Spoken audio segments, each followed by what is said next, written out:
You know, when you think of a big, violent tornado, you probably picture it happening in the late afternoon, right? That's when all that daytime heat really gets things cooking. But the storm we're talking about today, well, it didn't play by the rules. This thing was a morning monster, something rare and just sinister. And it forces us to ask a really terrifying question. What if that monster tornado hit 5 churches, all during Sunday morning services? And not just any Sunday. We're talking about Palm Sunday. It's one of the most important days on the Christian calendar, a day when churches are absolutely packed. So today, we're going to dive into the story of a storm that collided with faith in the most tragic way you can imagine. All right, so let's set the scene. We're in Piedmont, Alabama. It's March 27th, 1994. Picture the rolling hills of eastern Alabama on a spring morning. It's quiet, maybe a little too quiet, because underneath that calm surface, the atmosphere was hiding a really, really dangerous secret. Okay, so to really get a handle on what happened, we've got to talk about the weather. Because on this day, the atmosphere was cooking up something, well, something very, very strange. You see, this day was just weird. It wasn't your classic tornado outbreak. Usually you have all the stuff on the left, a big, powerful low-pressure system. And this thing meteorologists call a cap. Think of it like a lid on a pot of boiling water, right? It holds all that energy in check until the afternoon sun really gets things going, and then boom, it explodes. But on March 27th, none of that. The warning signs were way more subtle. There was no cap to hold anything back, which meant all the ingredients for disaster were already in the mix right at sunrise. It was like a loaded gun, just waiting for the tiniest trigger. But there was one ingredient that was anything but subtle, and that was wind shear. Now, this is the key. Wind shear is what makes thunderstorms rotate. It's the engine that turns a regular storm into a spinning, monstrous supercell. And on this particular morning, the wind shear was off the charts, absolutely extreme. And that right there, that gets to the absolute heart of why this day was so dangerous. Think about it. With all the ingredients in place and no atmospheric lid to keep things stable, the storms didn't need to wait for the afternoon heat. The whole system was ready to pop right from sunrise.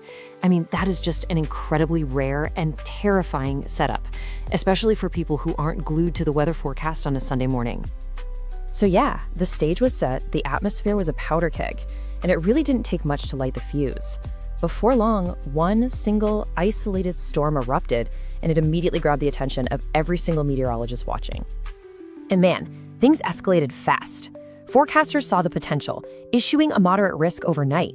Then boom, right around sunrise, a little weather boundary provided the perfect trigger.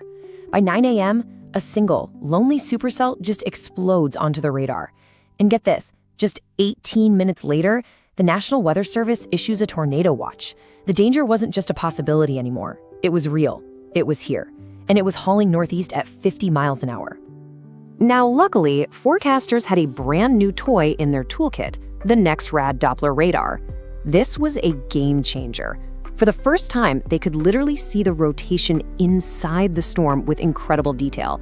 And because there were no other storms around to compete for fuel, they knew this one single storm was a huge problem, one that was going to track across the state for hours. So before this tornado reached Piedmont, it was already carving a 50-mile path of destruction. And along that path, there were these incredible stories of survival, of close calls. But each one was like a dark omen, a grim warning of the horror that was still to come. I mean, look at this. The tornado just created this trail of what you could only call near misses. In Ragland, homes were completely flattened, but somehow everybody survived. Then it hits two different churches, Ten Island Baptist and Mount Gilead Baptist, right in the middle of their Palm Sunday services. And in both of those cases, every single person got out alive, finding shelter just in the nick of time. You have to call them miracles, right? But they were also chilling warnings. And then there's this story from Lake Neely. A fisherman, Eddie Alexander, he looks up and sees this massive funnel cloud barreling down on him. He has a split second to make a choice, his truck or a little brick boathouse. He goes for the boathouse and he dives inside just as it starts to crumble around him. When it was all over, he looked outside and saw his truck, or what was left of it. The cab was crushed completely flat. That one choice, that one instinct, absolutely saved his life. Okay, now this next part is so important. Remember Mount Gilead Baptist Church? Something truly incredible happened there. When the tornado hit, the winds were so powerful they didn't crush the roof, they lifted it. The entire roof was picked up and just thrown into the woods nearby. And because it didn't collapse inward, all 70 people who were huddled under the pews were saved. Now you have to remember that detail because it's the key to understanding the terrible contrast of what was about to happen. The tornado kept going, and its next target was the Goshen United Methodist Church, just north of Piedmont. And yes, another Palm Sunday service was happening right at that moment. Inside the church, Reverend Kelly Clem was leading the service. The children's choir was supposed to sing a hymn, but right as they started, the power flickered and died, and their music track went silent. But they didn't stop. They just kept on singing, a cappella, and survivors later said their voices just filled the sanctuary as the wind and rain started lashing against the windows. They described it as this incredibly spiritual but also kind of haunting moment.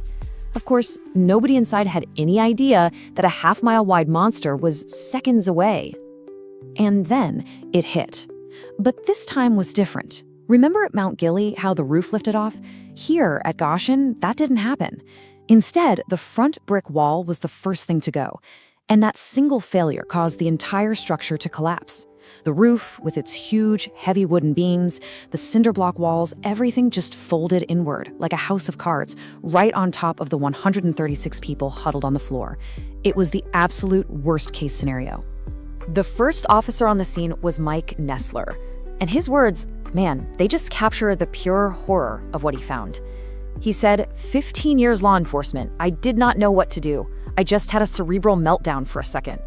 Can you imagine seeing that level of devastation, so overwhelming that even a seasoned officer is just frozen in shock? When the dust settled, 20 people were killed inside that church. Entire families were just gone.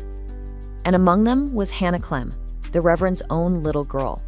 She was only 4 years old. And on top of the 20 who died, another 90 people were injured, many of them with life-threatening injuries. In the span of maybe 30 seconds, a place of peace and worship was turned into a scene of just unimaginable horror. The tornado finally lifted back into the clouds just before it crossed into Georgia. Its path of destruction was over, but its legacy, that was just beginning. A legacy filled with so much pain, for sure, but also one that taught us some incredibly important lessons about keeping people safe. So let's just recap the raw numbers here. The storm's path was 50 miles long. It struck 5 churches, all of them holding services. And in total, it claimed 25 lives across both Alabama and Georgia. Just a staggering toll. What happened at Goshen really sparked a national conversation. People started asking, how do we protect folks when they're gathered in public places like this?